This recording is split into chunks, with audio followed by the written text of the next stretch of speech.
What up, guys? Steven Christoph here with the Gate Drop Pod Show. This is episode 8. Today's guest we talked to is the 777 of Devin Watson. He has raced arena cross, he has raced motocross, he currently is racing GNCC off-road racing events in Southern Oregon and many other places. He's also raced supermoto.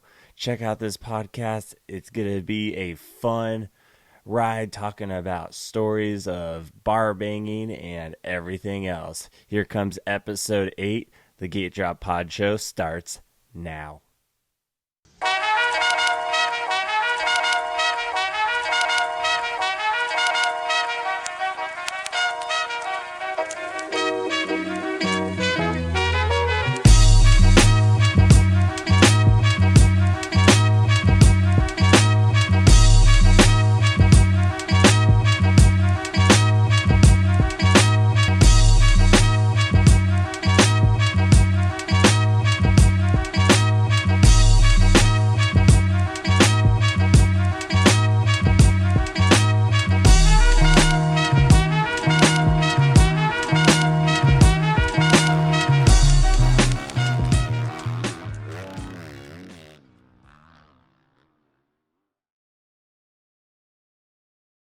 All right, this is Steven Christoph here with the Gate Drop Pod Show. This is episode 8, and today's guest I have on the phone with me. He races arena cross, motocross, off-road GPs, pretty much anything that two wheels and a motor can ride on. It's the 777 of Devin Watson. How's it going, Devin? It's going good. Thanks for having me on. Hey, man. I don't know what event do you not do? Let's start off with that, because you seem to be in every single racing kind of format. Like, have you done flat track too? No, I haven't done flat track. I did do a couple of supermotos back in the day, and that did not go super well. Pavement is definitely not my thing. But yeah, I've done arena cross, not so much anymore. Moto, off-road, pretty much anything. If it's got handlebars, I've done it. Raced snow bikes, snowmobile, mountain bikes. So yeah, I kind of just enjoy being behind the handlebars regardless of what it's doing. I mean, pretty much anything that is adrenalizing, correct? Yeah, as long as it doesn't involve too much heights. I'm not a fan of heights. So, how did you get into dirt bike racing, and when did you start racing and just throwing your leg over the bike? So both my parents rode when they were young. My dad rode all his whole childhood. We lived on Timber Mountain, Johns Peak down here in Southern Oregon, which is a huge OHV area and can just ride out of the driveway. I didn't get to start riding until I was 12 or so, 11, 12 years old, I think. And, my whole childhood up to that point, I always wanted to ride, but my dad never really got us into it for, one reason or another. And then I had posters everywhere. My whole room was posters on the walls. I had, toys, watched racing for the limited, it was on TV back then. And then my dad finally was like, hey, if you save up part of the money for a bike, I'll get you and your brother a bike and we'll start trying to ride. And so I saved up, I don't even know what it was back then, like $300-400 to buy. And we found this like 1984 YZ60, went and bought it from this guy, rode it like 2 or 3 times in our field, and then the bikes at that point, we didn't have a garage or anything, just a barn, and we were out of town camping and somebody broke in and stole it. Oh, man. And so then my dad felt bad, so then he went and bought me another bike, and he's like, well, if I bought you a bike, then I have to buy your brother a bike. So then he went and bought my brother a bike, and we just kind of started riding on our own property for, 6 months or so. And then we went to Clark's Branch. My dad found out that there was a track, up near Roseburg, which was Clark's Branch, and we went there. And him and my mom were both like, we're going to watch we're not getting into racing. We just want to do it for fun. Went up there and watched a race, and 2 weeks later we were there racing. Yeah, that's always a bad idea. Like when you're like, oh, we're just going to go watch, because once you start watching it and you already have the dirt bike kind of passion in you, it's just going to lead you down the road to lining up behind the starting gate. Yeah, it was both my parents, I played soccer from like pre-K all the way up through high school and did football and all that. So I was like already competitive, but both of my parents were anti-racing at first. They just wanted to ride and have fun. Looking back on it, I'm sure that there was a million factors why they didn't want us to do it, from money and time to not wanting to see us get hurt or any of that. And, but it just kind of, once we went one time, it just spiraled out of control from there. And, here we are now, 27, 28 years. I don't even know how long it's been now, a lot of years later, and still at it. Yeah. So what has your journey been like with the dirt bike? Like, you started out just, like you were talking about, just riding around in the field, and then it led to racing locally. How did you pursue yourself to start racing amateur races such as Loretta Lynn's, and kind of taking that journey most professional riders go through? So we raced Clark's Branch for the first season, and anybody that knew anything about Clark's Branch in the Northwest knows 9 out of 10 races were pure mud. There was no two ways about it, because it was a winter track. And so we did that for the first season, and then we had driven past Albany a couple of times, going up to, PIR to watch, or Portland to watch IndyCar races and different stuff like that as a kid. So then my dad started searching out where other tracks were. And so we went from Clark's Branch to Albany, and then on to Washougal, just kind of trying to branch out a little bit. And then I think it was like a year and a half in, they had a Loretta qualifier at Clark's Branch, and we had no clue what Loretta Lynn's was. So at that point, my dad's asking parents at the track at regular races, hey, what's this Loretta Lynn's thing? So they started talking to us about it. And so my dad's like, well, it's another race that's close. Let's go to it. So we went to the Loretta qualifiers. Of course, were nowhere near making it at that point. But then it was kind of cool to see like a bigger race and a bigger turnout. And so then my dad started looking for other stuff. So then, back then it was like the original Pac West series when it had first started and stuff like that. And so then we started hitting those amateur days at Washougal. I've done, I think, every amateur day at Washougal except 2 since 1995. Or not necessarily every amateur day, but been there, because some of the years we were there for the actual national.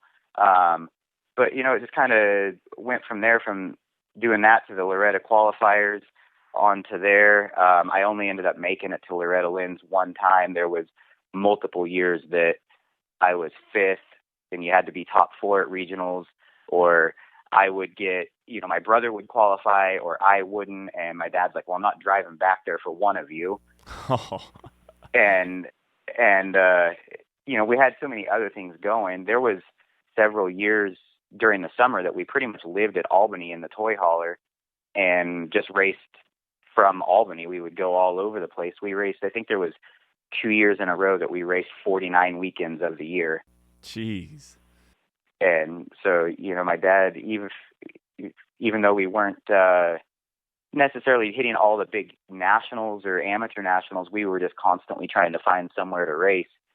And then it just slowly progressed into finding bigger races. And we did the Arena Cross series when it was the PJ1 AMA Arena Cross series. We did the whole 4-stroke nationals, I think 2 years in a row, when that used to be a thing. Just kind of pick and choose along the way, and it just progressed into bigger races as we went. Yeah, like it sounds like, especially with your racing growing up, is very family oriented. How important do you feel it is to have like as you're saying, like your dad being part of the racing and whatnot, how important is it for the family in motocross, like to do racing together and whatnot? Do you see any values of that? Oh, absolutely. I think that's what drives a lot of people into it is it's a lot of travel time. You're at the track all weekend together. The parents can really be interactive with the kids along the way, especially in the beginning years, whereas, soccer and football or ball sports in general, school sports, you don't get to go and coach your kid while you're there at the game. You can take them to the field to play during the week or something, but the whole thing behind amateur moto is family. Or, I know a lot of it now is progressed into training facilities and stuff like that, but at the core of it, it's all about family and family time, picking the races to go to, spending 6 hours in the truck driving there, and a whole weekend being together, whether it's in the trailer or on the starting line, or a high five as you come off the track, barbecuing, camping. I think it really drives everybody to be together. And it was a huge, huge thing for us. My parents were separated when I was really young, but as we progressed in racing, we all got to still do it together. There was quite a few races that we traveled to that, even though my parents had been separated for 10 years, my mom still rode in the truck with us to the races, or she would follow us in her truck, and we still got to spend a ton of time together, whether it was in Arizona or simply at Albany, just as a family, even though my parents weren't together. And it really still kept like a whole cool family dynamic along the way with my mom and my dad and my stepdad. Everybody just really, got along good. So I think it's super important. Yeah, that is so amazing on just how the sport really brings families together. Even like you're saying with the whole separation part, like just the passion of motocross is keeping, it bonds people together. So moving into my next question is, how did your wife Crystal get in the racing? Were you the one that kind of got that started to kind of keep the family racing all together? Yeah, so we actually met when we were 16, right after a Loretta Regionals, and she asked what I had been doing, and, I explained it to her, and the funny thing about it was she had no clue what a dirt bike was. She thought I meant like a mountain bike. And the funny part about that was her grandpa was like a nationally recognized, on the cover of magazine, flat track race, I think the 70s, 60s, late 60s, early 70s. And she had, even with her grandpa being like that hardcore into flat track and everything, she had absolutely no clue what a dirt bike even was. And so once we, started hanging out more, she came out to the local track that used to be down here, RVMX, and she would come up to my parents' house and hang out while we were riding on the track that we had there. And so then she just kind of slowly, at first it was just watching and basically me dragging her to the track because that's what I was going to do on the weekends. It was like, hey, you want to hang out this weekend? Well, yeah, I'll be at the track. You're welcome to come out. And then once she turned 18, she kind of started riding more and pretty much just jumped right into racing. There was really no learning curve or, taking a year to progress on a dirt bike. It was pretty much like I bought her an RM 125. It was actually one of Tiger Lacey's old bikes. And I bought it for her, but for me, because it had like a full built motor and everything in it, which is a horrible bike to stick a girl on that's never ridden. But it was a super cool bike. So we bought that for her, and I just took her straight out in the woods and was like, yeah, let's go riding. The first time she tried to ride was on a friend's YZ85, and she ended up, she was just trying to coast down a hill just to like get her bearings on a motorcycle, just coasting down in neutral. And she was focusing on so hard on what she was doing. She was holding the throttle wide open. Oh no. And ended up kicking it into gear while she was coasting. And of course it bump started and she did like a backflip and a half on flat ground, like right off the bat. That was her introduction to riding dirt bikes. And it was a pretty good loop out. But yeah, so then she ended up just slowly, once she started riding, I think she only rode a few times and went to the track and started racing. So she had a pretty steep learning curve. Man. Yeah, the stories I've heard of like accidental like first times and just the stuff I've like captured on camera, like man, I wish I was there to see that. Yeah, I think it kind of happens to everybody. I mean, our little girl did a very similar thing. I'm sure I did. I've seen it happen in the pits. Guys sticking their girlfriend on the bike real quick in the pits, between motos, like, hey, take this thing for a lap around the pits. And then I've seen a couple of them, especially at Albany, like one guy stuck his girlfriend or his wife or, acquaintance, whatever she was at that point, on his CR 500. He started it for her, and I could hear him talking like, hey, just really easy on the clutch. Well, it's a CR 500. And she made it like 20 feet and was planted in the back of the guy next to him's truck. Oh man. So, I don't know. I think it happens to everybody. You got to get one out of the way right off the bat to get the feel for it. Yeah. I think I don't know. Besides you and Crystal and then Michael and Stephanie Miller, like I'm trying to figure out how common it is to have a husband-wife kind of dynamic in motocross. Do you know like of many families that like they do it all together?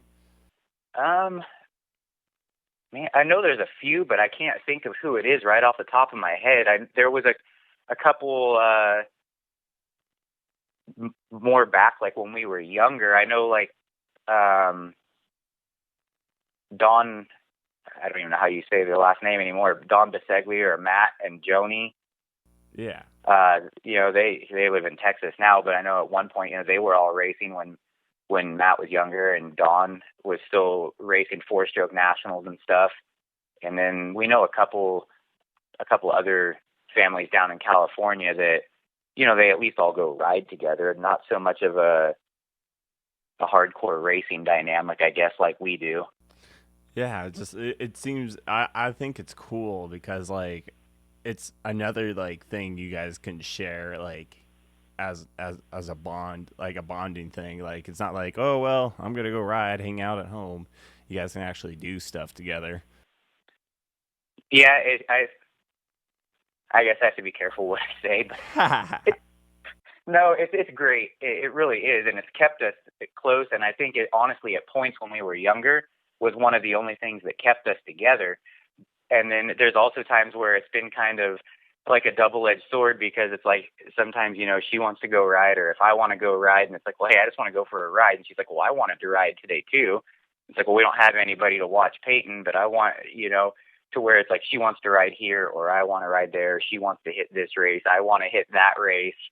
But, it's not like it's some big inconvenience at that point. We always have been able to come to a simple compromise on it. But, it's definitely not like 95% of my buddies where they ride and, the wives all hang out and do something else on the weekend. Pretty much if we go riding, it's both of us 99% of the time, which it's been awesome. Before we had Peyton, it was the same thing on snowmobiles and everything else. We kind of have just done the same things the entire time we've been together. So it's definitely made it easy and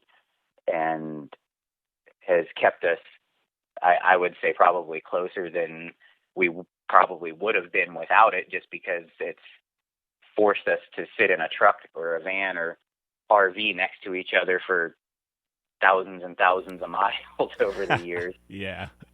So with motorcycles being a main factor in your life, like what has racing provided for you? Has it given you any opportunities that may have never happened if you didn't throw a leg over a dirt bike? I think pretty much every 90% of where my life is right now is because of dirt bikes. We've met so many cool people all over, not just the country, but all over the world riding dirt bikes. And we have tons of friends all over the place that we would have never had if it weren't for dirt bikes. We can pretty much go to almost any state if we were on the road and know somebody where if we had to, we could stop off at their place.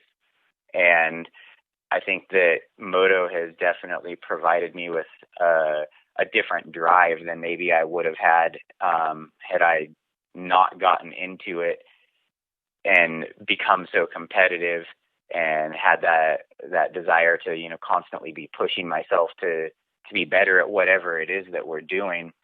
So I think that, on that side of it, it definitely provided me at a young age, it provided me with, I guess, like the platform to build on for other things. It's easy to relate moto, or not necessarily relate it, but translate things that you learn in moto into real life situations where you have a predetermined, I guess, setup on what you're going to do. And it also helped me a ton in my driving. Like when I turned 15, I kind of already had like this concept of what I wanted to do. I'd been spending years behind a dirt bike and banging bars with people. I think it really translates into a lot of simple things, maybe even that you don't realize. I guess that's why I'm kind of having a hard time to putting it into words right now, is I know it has provided a ton for me in everyday life. I just can't really figure out how to put it into words or what it is, because I've never really thought about it that way. Right. Yeah, like I like to take like the same kind of like, if you want to get faster on your dirt bike, you're putting in the work. So I'm putting like that same amount of like passion into even, doing daily chores and just kind of getting stuff done, especially with like my media stuff. It's like, well, if I want to be one of the best photographers here in the Northwest, like you got to put in the work and figure out ways to better yourself every time. And I think like with you and then with kind of pretty much everyone who races dirt bikes, like we can take like the tools that we learned on the bike and then use it for other things in life. Oh yeah, it definitely translates over in one way or another. And then it kind of also translates, I don't know if it would be in a negative way, but in funny ways where, like, if I'm driving and somebody's driving like an idiot in front of me, like the first thing that crosses my mind is like, man, I wish I could just punt this guy right now. Just block past him. Yeah, he's like, on a bike, if somebody's, you're mid-race and somebody's riding a wide bike and bouncing out of ruts trying to block you, it's easy enough just to park them in the next corner, but you can't do that on the freeway. It doesn't end well. A little grandma in a Toyota Prius is like, what are you doing? I've always said, like, man, if I lived in like a little 300-person town, I'd have a huge cattle guard on the front of my truck, and I'd use it to just push everybody out of the way when they were driving dumb. Little Susie sitting in the ditch, like, gosh, man, Devin's just pushing me around. I'm just trying to go get the mail. But yeah, I feel like it has, though. Like in some ways, like it's maybe it's not for everybody, but I get that mindset, like in certain situations or certain things where like the mid-race like intensity just naturally comes out, and you have to like think about it for a second and like slow yourself down. Like, I'm not on a dirt bike right now. I can't do that. So when I asked for questions before this interview, you mentioned stuff about Puerto Rico. Is that correct? Like, how did you get down to Puerto Rico and racing in a country that may not have much like dirt bike racing? I don't know. What goes on down there? So Pastrana and the whole Nitro Circus thing was first coming about, and they were traveling all over filming, doing different things. And they had this Supercross race that they were advertising down there, and they were looking for riders for it. You were supposed to fly in. They'd have everything there waiting for you. And so I applied to it, and it was supposed to be like this, a pretty big trip. Everybody was getting there to hang out and film and do all this other stuff. I applied to it, and I know I was one of the first ones that applied, and then I never heard anything back, so I was super bummed.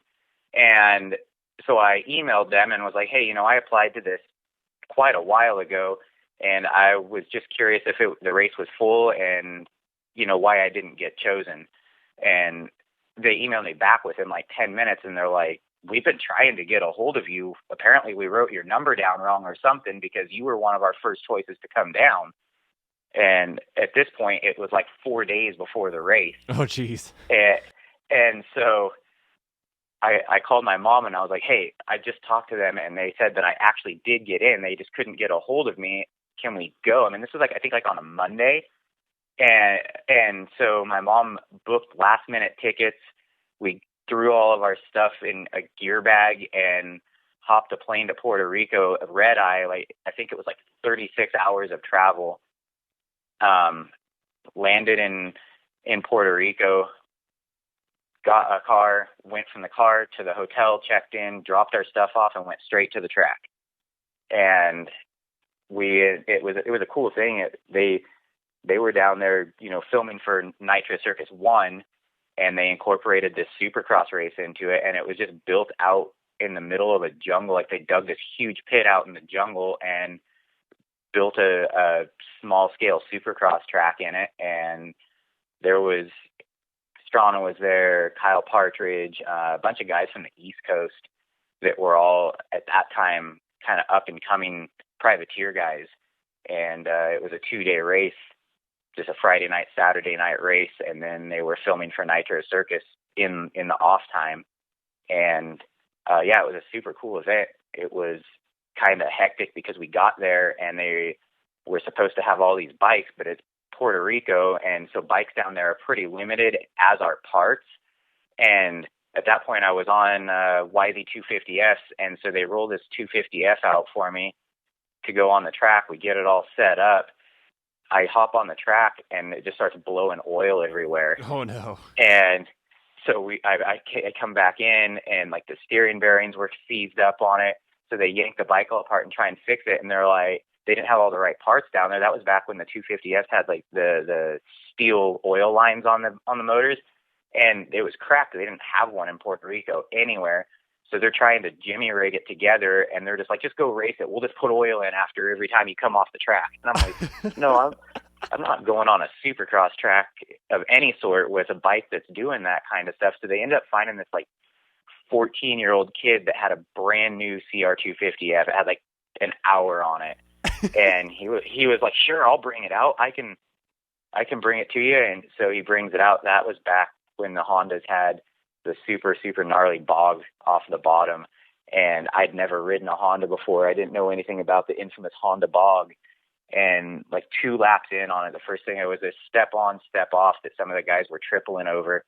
And I went to kind of seat hop at the triple, and the bike did the Honda bog, and I stuffed the front tire in the back and ended up screwing my knee up pretty bad. Oh no. And I mean, that was, we'd been, riding for maybe 30 minutes. And so then they ended up taping my knee up super, super tight, and we just kind of finished the weekend out like that. And I think I ended up with an 8-11 between the 2 nights in the mains, or it was an 11-8, one way or the other. But it was still a super cool experience to get to go to another country and ride dirt bikes and hang out with all of those guys, because I mean, in what normal world do you get to go mess around and ride dirt bikes in Puerto Rico with Pastrana and the Nitro guys and, do anything like that? It's not something that I ever thought that I would get the chance to do. So regardless of how the results went, looking back on it, it was an awesome event that, it introduced us to a whole bunch more people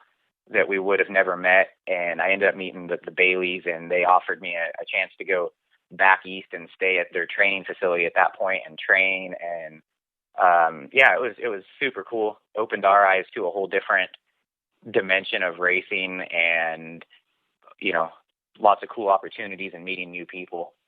Yeah. And then just your whole issues of the bike and then getting hurt and whatnot, you're with Travis Pastrana, so it's not like you can just bow down and be like, well, I guess we're done, because knowing how Travis Pastrana is and his a million injuries and stuff, he's just like, well, just put some duct tape around your leg and you're good to go. Yeah, it was funny because they were trying to come up with all of these things that they could do to film for Nitro Circus down there, and they were just coming up with, I mean, it's Pastrana and those guys, so they're coming up with the craziest things that you would not ever think of in your right mind, like, oh yeah, I'm definitely just going to climb up this cell tower and base jump off of it because that sounds like a good idea, And so Why they not? were coming up with, yeah, they were coming up with all this stuff, and so they're like, hey, you want to do it? And I'm like, well, I don't even remember what it was now, but I questioned what it was, not like questioning it like I didn't want to do it, but just out of curiosity. And Pastrana's like, if you ask that question, it's not right for you. You're not doing it. Like he was, because I questioned something about it had something to do with injury, like, and it wasn't like I was questioning it like, oh, I'm so scared to do this. It was just a curiosity question, but I questioned the fact of the possibility of injury. So instantly I was cut out of the option to do it because I came across like I was scared to get hurt. Is And this with those safe? guys, yeah, with those guys, there's not even a thought of like, oh, this might hurt. It's just like, hey, how cool is this going to look on camera? Oh man. So from there, from Puerto Rico, did you do any other kind of Nitro Circus events or stick around with them at all? Because I know sometimes they come down into like the Redmond area for their circus shows or any of that stuff. Like, did you get to No, keep any connections? no, I like for a while after that, like was able to text back and forth with Pastrana, but it was never anything other than just like a casual text here and there. And I never ended up, I didn't really have any interest, I don't think, in doing any of the things that they were doing. I'd been hurt enough on my own, and I didn't get the invite anyway. Yeah. But I definitely am not a freestyle guy. Like my brother was hardcore into freestyle, and we had a huge landing and ramps and everything at our house growing up. And I jumped the ramp and I could do a few tricks here and there, but it wasn't like I had this bright future in freestyle. I was definitely never going to be doing backflips while doing a cliffhanger or anything like that. Yeah, just not your cup of tea. No, it really wasn't. I tried. My brother was, you could give him an idea for a trick, and even, at 15, 16 years old, he just didn't have the mindset of how bad is it going to hurt. It was just kind of like, oh yeah, that'd be cool to try.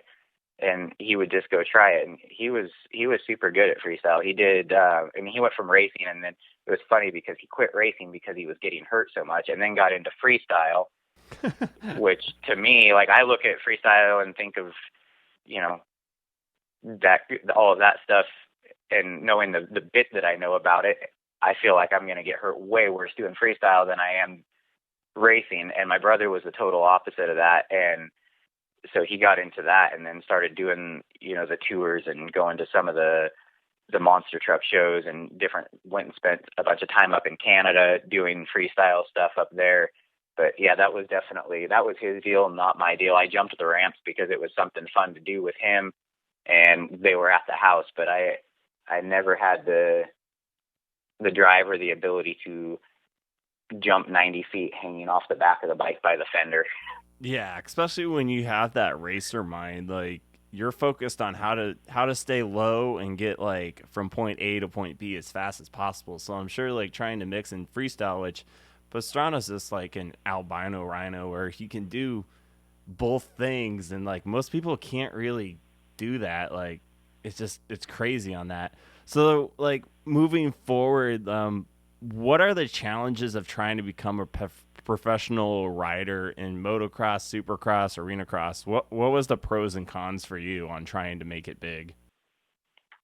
I think that for me, the three biggest things, I guess, for me were injuries was a huge part of my entire pro career, if you want to call it that. Number two, I ended up having a kid super, super young. And so for me, the option to be able to go spend long durations of time away it wasn't something that I had the option to do at that point, where a lot of these guys were, spending 2 or 3 months training in Southern California, which I certainly could have done it, but I didn't feel like it was the right thing to do. I felt like I needed to be here to be a part of my kid's life. And so that really put up, I think, a big block on where I was able to progress at. And, for me, the third biggest hurdle, which unfortunately took a long time to get over, was I had a horrible, horrible attitude. And it didn't matter what was going on. It didn't matter if I did good in a race. If I didn't think that I did as good as I should have, I had this terrible attitude. So it really didn't matter how fast I got or what eyes were opened. My attitude put a block up. It wasn't like, oh yeah, this, guy's going out and winning this, and this. We should help him out. It was like, well, yeah, sure, he won all of this, but he looks like a jerk when he's off the track, so we're not going to help him. And so I think for me, going into being a pro, looking back, that was like hands down my biggest mistake, was not having the right attitude and not just taking the experience like I should have. And it really hindered my ability to progress as a rider and in the industry, because, unfortunately it made a lot of people dislike me. Whereas if I would have just, come off the track and shut my mouth, nobody would have even noticed. But I had to make a scene about it, and so it drew the wrong kind of attention instead of the right kind of attention. Yeah, I know, like, such riders, like, at the professional level, like, I know Joey Savacci's had that issue, and then, like, with Marchbanks and Mitch Payton, like, something, like, around that attitude, like, issue, like, it does play an effect. Like, how important do you feel it is, like, for a self-image, like, to be at the racetrack to help gain sponsors, like you said? Like, how important is it to be, like, good off the track as well as, like, on the track? I think it's easily as important. Companies and potential sponsors and just people in general, they want to be around somebody that's going to be, a good image for whatever it is that they're presenting, and just be a likable person. And, it took me way too long to figure that out, and I definitely am not perfect at it. I still have my moments. But I think that, it's huge. And especially in today's world with social media and everything, you have to know how to promote yourself. It's not so much always about results anymore. I don't think it ever has been, but really now it isn't. Like in my mountain bike racing, a couple of people that I talked about with, for sponsorships, flat told me, like, we don't even care how you place. We want to see your social media following. You need to have X amount of followers. You need to be posting videos. You need to be posting this. That's where we get our views from. So your image is far more important than where you're actually placing. And moto and mountain bike are two different things. But, that was what a conversation I had with one of the sponsorship coordinators was. He's like, I really could care less if you get 30th, as long as you've got 10,000 followers and you're, posting videos that get people to come look at your page, which has us tagged in it. And it's like, well, I'm certainly not popular on Instagram, so that's probably not going to happen. I think I've got like 600 followers. So, for me, that kind of thing definitely wasn't an option to get sponsorships like that. But yeah, I think your image and your attitude and how you carry yourself is equally as important as results. I know sponsors obviously want to see wins, and in the amateur ranks, they want to see championships, and that's why everybody follows these, the circuit of amateur nationals to get attention from a super young age and everything. But I think that you definitely have to have the whole package if you want to have the ability to go anywhere in the sport. Yeah, I know, like, people such as Dean Wilson, Adam Entenap, even Ryan Brees, like, with all the promoting they do, like, even if the results are, like, not that great, it helps out a bunch on that. Let's talk about your list of injuries. Are you as bad as Travis Pastrana? Have you had plenty of concussions and broken bones? Yeah, so off the top of my head, and most of, not all of these, but a huge chunk of my main injuries happened I had my pro license for 6 years, and a big chunk of my injuries happened while I had my pro license, which is another part of the reason I never got to do much as I guess, an actual pro. I've had 13 super gnarly, like out cold snoring concussions. Oh man. I've broke 48 or 49 bones that I know of. I've had a complete reconstructive surgery of my right leg, internal injuries, separated my shoulder. I've broke my back twice. It's a huge list. I broke both my wrists, dislocated my wrists, my heels, my toes. The list goes on. You're like the local Travis Pastrana. Yeah, I've had a huge list of injuries, and a lot of them were back to back. I blew my knee out at Washougal in, I think it was 05 at Nationals, coming out of the old catcher's mitt corner, and they had laid hay on the track. This was before timed qualifying. This is when you actually still had to ride qualifiers on Saturday. And the story I got was some guy in the beer garden was sick of getting dust on him while he was drinking his beer, so he snagged a hose and tried to water. Oh my God, no. One lap I came through coming out of catcher's mitt up over like the old triple-double. There was perfectly good traction there. Next lap I came around, and next thing I knew, I was tangled in the fence. Like my leg went through the fence and my body kept going and my leg didn't. And it destroyed my right leg. It did my ACL, MCL, PCL, LCL, had my meniscus removed.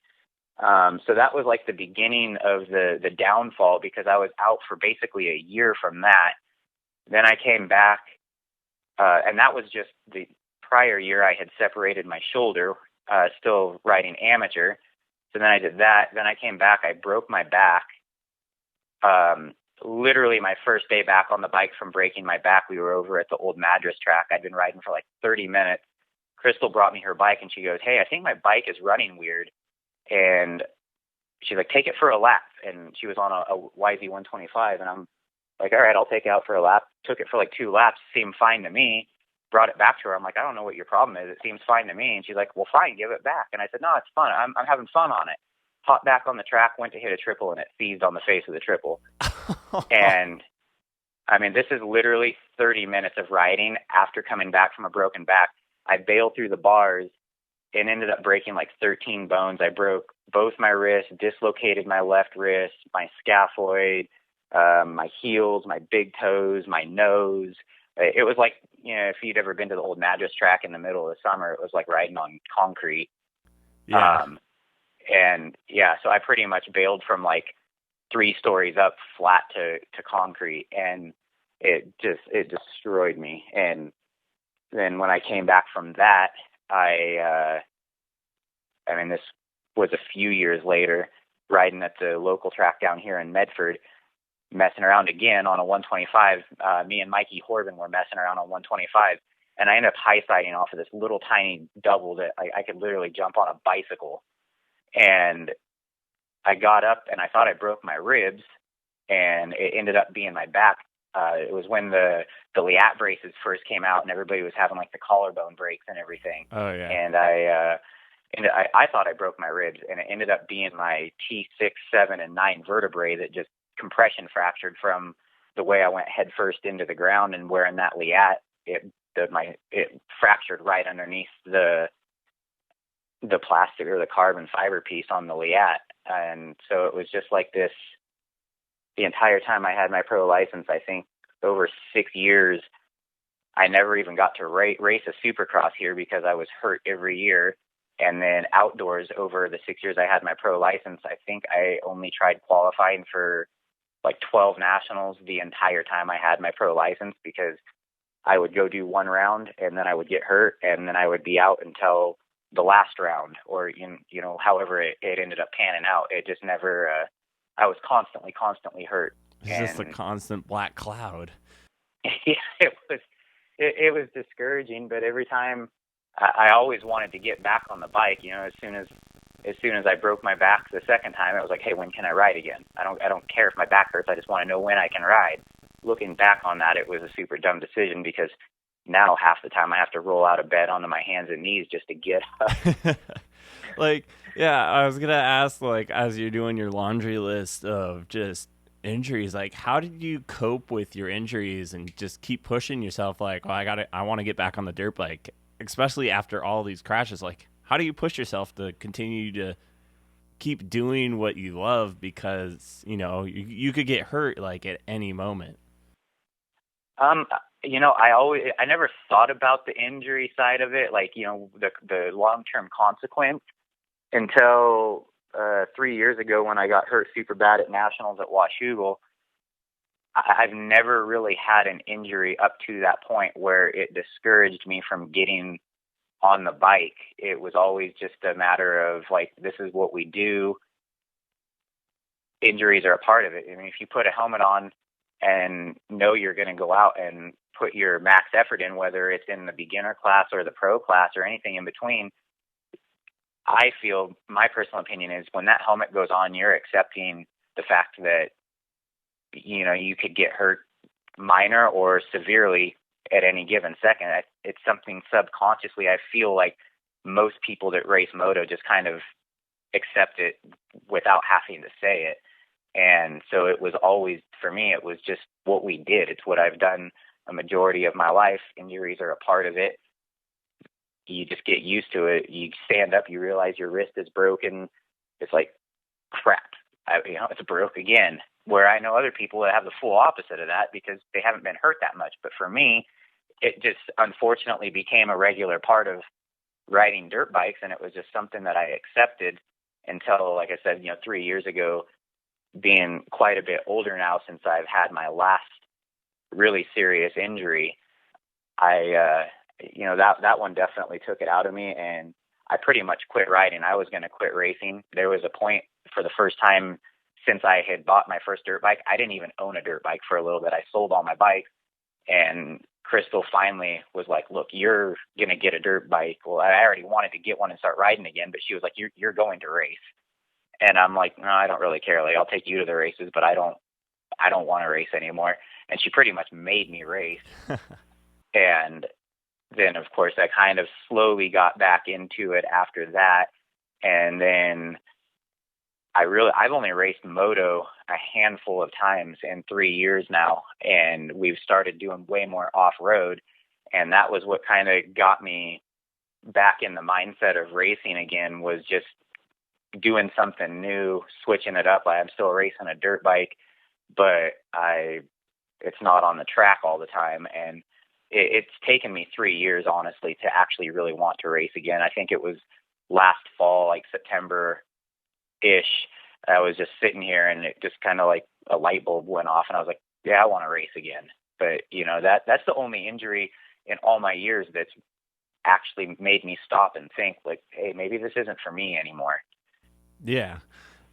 What do you prefer riding now? I know, like, as you get older, like you were mentioning with the off-road racing, is that something that just kind of sparks your interest? Because, you're not having to worry about a gnarly whoop section or hitting a huge triple. Like, what do you enjoy most about the off-road racing scene? I think it's just mostly because it's something new. Excuse me.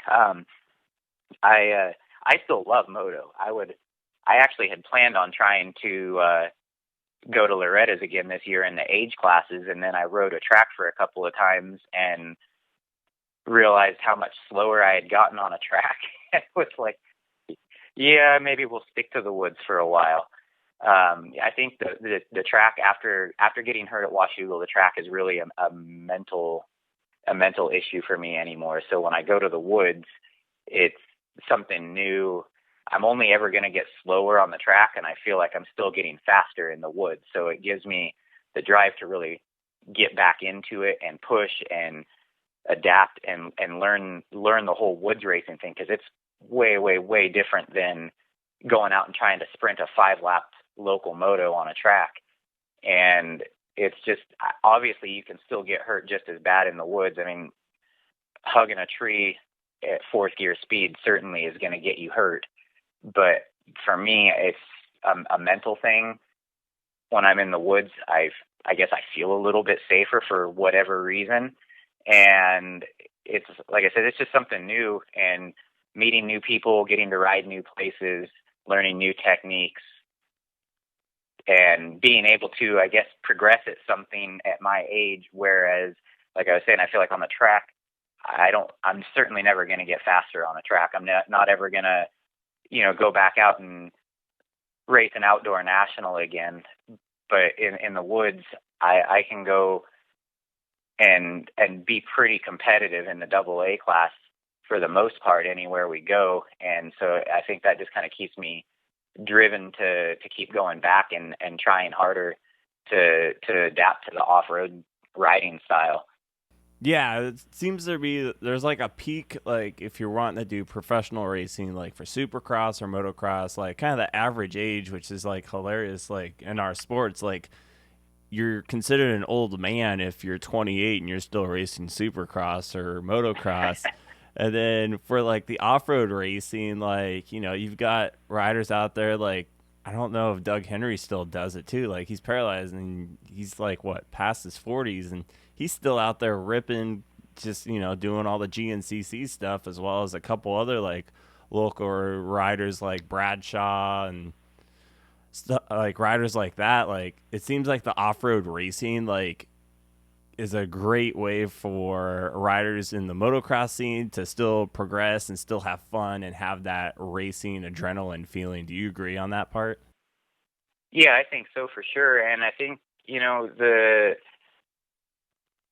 not so much jumping. I mean, it's not that I don't want to jump anymore. I still enjoy trying to go and, hit big jumps and everything. But with the off-road, it's just different factors. And I think, guys like Brock Hepler, who quit racing professionally because of all of his head injuries and everything, he still races off-road back east quite a bit. And guys like Zach Bell, same thing. He had all of his injuries in Supercross when he first turned pro, and then he quit. And then now he's a factory Cali racer for the off-road stuff for the District 37 GPs and works and stuff like that. So it's just I don't want to call it an out, because it's not an out, but it's an alternative way to continue in the sport without having the risk of 40 guys going into a face of a triple right off the bat on the first lap, because the risk of that is, to me anyway, is far greater than 20 guys heading into a first turn and then out for a 30-mile loop where you get spread out and you're dealing with different factors. Yeah, are you like, for the off-road racing, like how does it scored? Is it like just based on time? Like, do you have to finish ahead of people? Like, what's the format like for you? It depends on what race you're doing. So a GP is one moto, 90 minutes, sometimes 90 minutes plus a lap. Cross country is usually about 2 hours to 2 hours plus a lap, one moto.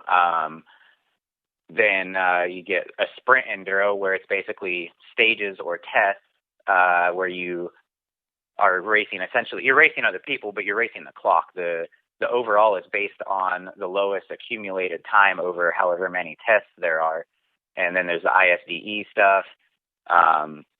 And then there's also stuff like the J-Day series back east, which is something that Rory Sullivan and Joey Lancaster put a super cool race on at Washougal a couple weeks ago, which was the same kind of format where it's woods racing. It's part woods, part track, and you do a two moto format. Back east, I think J-Day is 45 minutes for two motos.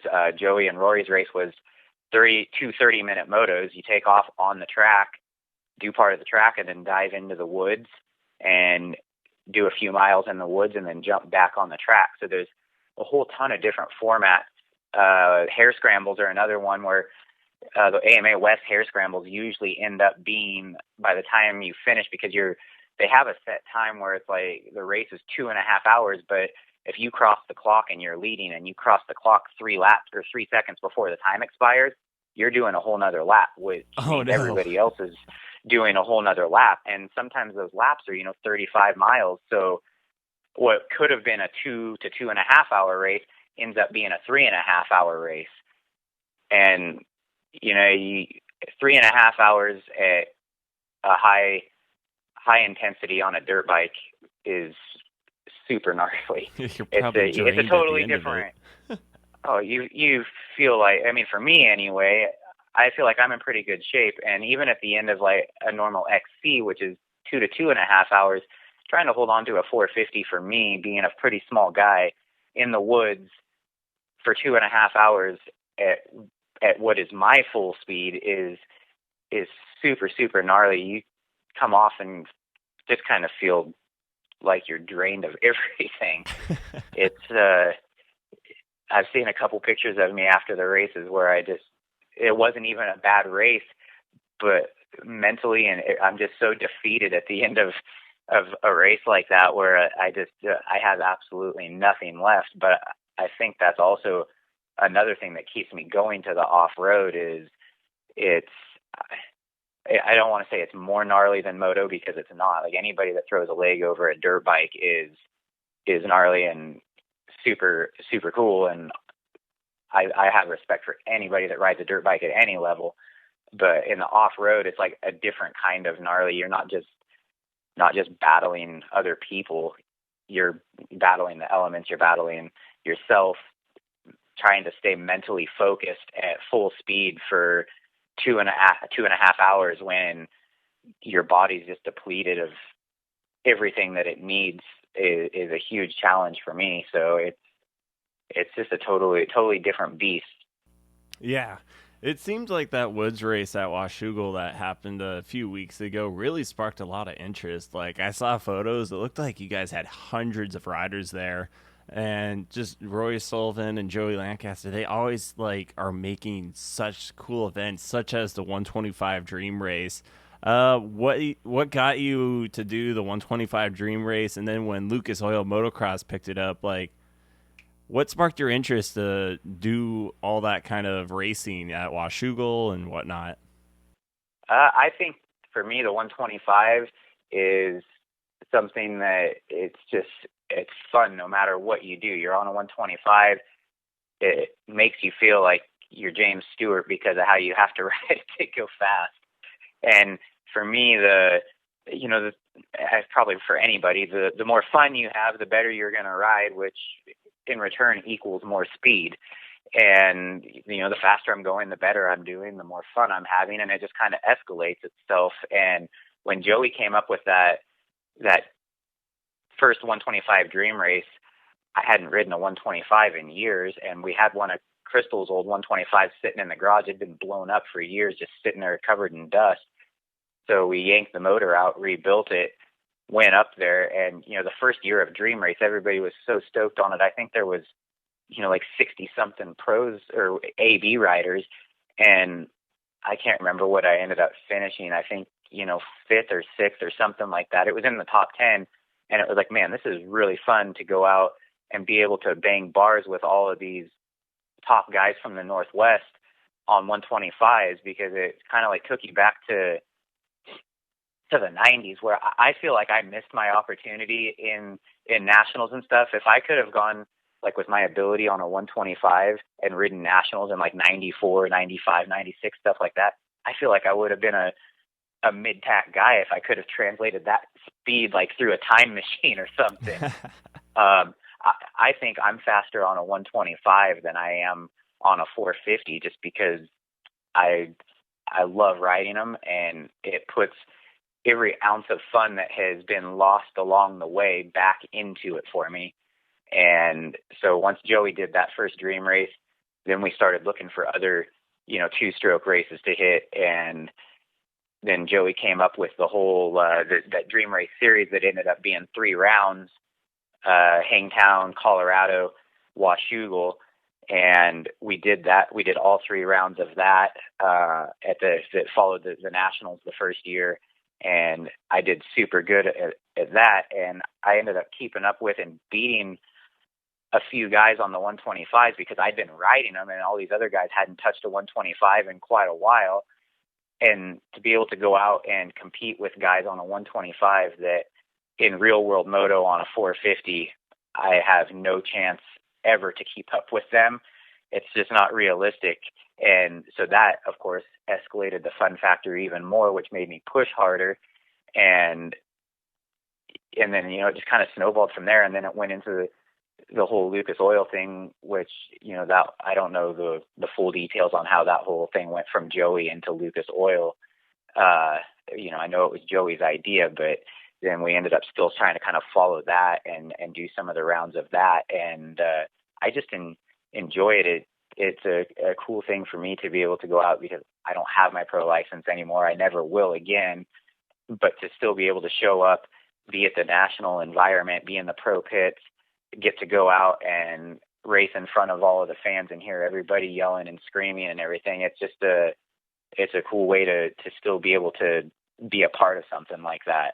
Yeah, and then when you were racing it, I mean, your competitors for at least the first couple of years of it before it got temporarily shut down because of COVID, like you had Ryan Villapoto in there, you had Mike Brown, you had Will Hahn. Like, what are the chances of you lining up against these riders? Like, since you didn't get to do it on the 450 or even the 250 scale, like that's pretty unheard of. Yeah, it was really cool, and for the most part, everybody, all the top guys that have come back to it all treat it as, this, like, kind of where I was saying is it's like cool to be able to go back and still be a part of it, but there's not really any pressure on it. And it's, you only get to ride a few laps throughout the day. And it's really cool because it gives myself an opportunity to go back and ride with those guys. And it gives a lot of other people that may not have ever dreamed of having the chance to line up on the same starting gate as Villapoto at a national, where, now they get to go do it. And some of these younger kids that got into some of those races, got accepted into some of those races, and they get to, stand behind the starting gate and fist bump Villapoto. That's like the highlight of anything that they could have ever dreamed of on a dirt bike. So I think it's really cool, and I hope it gets to come back, even if I end up not racing it, just for the sake of the sport. There was so many guys that were, you talk to fans and stuff that were like, man, we don't even care about watching the 450s. We came because Mike Brown's out there riding the 125. And, it brought, I think, a lot of all the OGs that were part of the sport as a fan base, even in the two-stroke days, that gave them a reason to come back and watch the races again. So I wish there was more two-stroke races.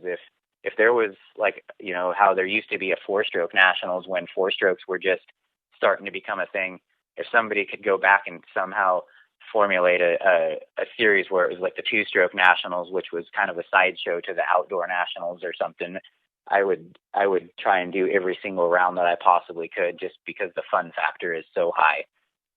Well, I mean, we can always try something here in the Northwest. I could always spark Joey's interest to maybe do something locally in the Oregon level of two strokes. I think Joey had something that at one point he was trying to work on, and then all the COVID stuff happened, and, COVID put such a dampener on anything that anybody was trying to do that it probably just kind of, I know Joey's such an insanely busy person. He's got 700 things running through his brain every second of the day. So, yeah, I don't know. Maybe it's something that is in the works that we don't know about yet, or, maybe it just got put on hold, but it would be cool. They've got the two-stroke series down at Glen Helen now, and then, of course, the World Two-Stroke Championship, and then if the 125 All-Star thing comes back, and then a couple of rounds of, for people that are older age, a couple of rounds of the Over the Hill gang down in California have two-stroke only races. So, they're out there. They're just kind of far between, and I definitely wish there was more of them. I really want to get another 125, and I don't even want to ride the 450 on the track anymore. I just want to take the 125 to the track. For sure.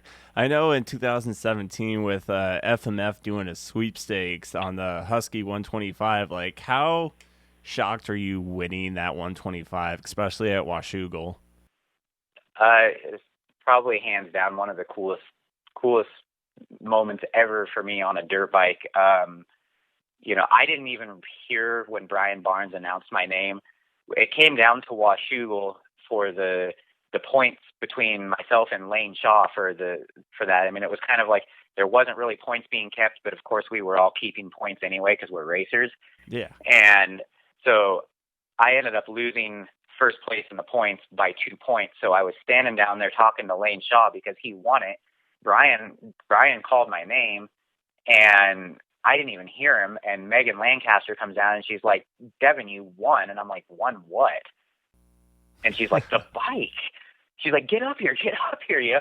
And so she had to come get me and take me up onto the podium. I didn't even know that I had won it until I was standing up there. And then it was so overwhelming to be standing on the podium at Washougal in front of, 30 or 40,000 fans. Like, I honestly don't even remember it. I had fully blacked out. I couldn't even tell you what I said when I was standing up there. It was not for a second in my life did I ever think that I was going to be standing on the podium at Washougal at an outdoor national for any reason. And so to me, it doesn't even matter that it wasn't like I won an outdoor national moto and made my career. That hands down was on par with that for me, just to be able to stand up there. And even though, like I said, I don't really remember a whole lot of it, just pulling a full Ricky so Bobby. I don't know what to do with my hands. Oh, absolutely. Like, I think I threw the horns like 6 different times because I didn't know what else to do. And then, like, I saw, like, in Racer X, they did, I think it was Racer X wrote like a little article on it, and part of it said, like, I was so overwhelmed with excitement that I broke down in tears. And I'm like, what? No, like, I didn't cry. Like, I don't even know what you're talking about. I just didn't know what to say. I looked out and saw 40,000 people, and I'm like, I don't talk in front of people. I'm a generally shy person. And so then I've got, like, I just won this dirt bike. I almost won the points. I'm standing on the podium at Washougal, like, brain off. And I was trying to talk, and then they're like, okay, we got to go. You have to get off of here now. I'm like, wait, well, I didn't even say anything. You're like, thank you. Yeah. Okay, I'll just take the bike and I'll go. All right. Yeah, no, absolutely. I swear to you, I have not a clue one single word that I said up there. Not at all. So, yeah, I mean, it was, I can't even really put words to how cool it was. I mean, I have a picture of me standing up there, and it says, like, Lucas Oil Pro Motocross in the background, the backdrop that they use for the podium. And I've got the champagne bottle in my hand, my goggles are around my neck. I'm all sweaty from just being on the track. Like, if you were to look at that picture from somewhere else, it looks like I just won an outdoor moto. And, to me, like, I look at that picture, and that picture makes every single thing that I've ever done on a dirt bike worth it. It makes every single broken bone worth it. Every single mile, hour, anything like that. That moment is more than I could have ever dreamed of on a dirt bike, and it, for sure will. I don't think anything will ever top that for me. Not even close. So yeah, I don't know. I wish I could do it again. Well, if they got another bike that they may sweepstake later on when they bring it back, like, you got some luck on your side, so maybe we'll get you a 21 or a 22 or whatever year it comes back. They'll just keep, getting lucky on your tickets there. I don't think that'll happen. Up until the point of winning that bike, I don't think I'd ever even won more than a pair of grips in a raffle before. That was the shark. You jumped the shark. Yeah, I got all of them out of the way in one shot. So next time I'm probably going to have to remember how to turn the throttle if I want to stand on the podium. That's the big problem now, is, like, it's all still in my brain. It just doesn't translate down the right arm to the hand. Well, I think that's just part of age. Well, yeah. Devin, where are we going to see more in the future? Are you just going to be sticking local, doing more of the GNCC off-road racing? Are we just going to see you at Albany? Like, where are we going to see you next on the 777, whatever Yamaha, or I don't even know what bikes you have now. You have every brand in your garage. No, I've got it on a Cowie right now, but I'm going to be going back to KTM here as soon as as soon as it gets in stock. It's been on order for like 3 months now, but with everything going on, the shipping got delayed and it got held at a customs thing or something. So I'll be back on KTMs whenever they get here. But as far as racing goes, we're just kind of hitting stuff as it comes. We've been doing the AMA District 36 down in California, and then Albany here and there. There's 2 different off-road series in Oregon. There's the North series in Washington. We're just kind of like hitting bucket list races and races that we think are fun. And I would definitely like to start racing moto again. More not necessarily full time, if you want to call it that, but I would love to come back to moto. I just need to get my bearings about me on the track again. Every time I go on the track, I feel like I ride good, and then I get on the track and I get absolutely smoked. So then I'm like, no, maybe I'm not riding so good. But I think we'll be at Washougal for sure, any of the local races, and at some point in the next few years, I have full intentions of trying to qualify for Loretta's again and going back in the age classes. And then in off-road, we're just going to kind of continue doing what we've been doing, hitting races that are ones that we've never gotten to hit, and trying to find some bigger stuff. I would love to go back and race Works again, go to the East Coast and race GNCC or J-Day, anything back there.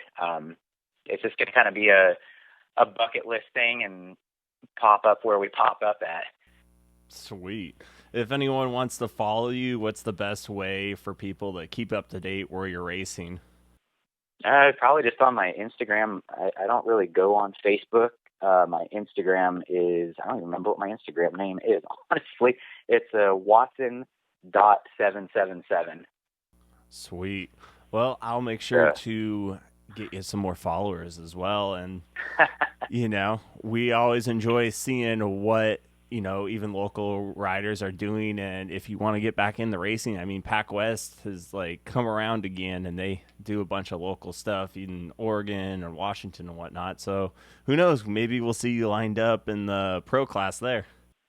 Yeah, I definitely would like to do some more Pac West, and it's been a few years since we hit any of the PRO races, and I used to have a blast doing those. So it would be fun to do a few more of those, and then hopefully dream races, going to happen at Washougal, and if we're around, probably be at amateur days again, stuff like that. So I definitely want to get back into moto, and I enjoy being at the track. The off-road and motocross are 2 totally different vibes at the races. I really enjoy being at the track for the weekend and just getting to, see everybody and hang out. And so, yeah, we'll definitely be around. It's just going to be fully at random. We've been racing a lot. I think I've already raced 9 times this year. It's just only been once on a track. So we're doing lots of racing. It's just always in the woods where nobody sees it. Well, I'm sure if someone goes to one of the off-road races, they will see the 777 on either a Cowie, Yamaha, KTM, or whatever you're going to have next. Probably the KTM once it eventually shows up.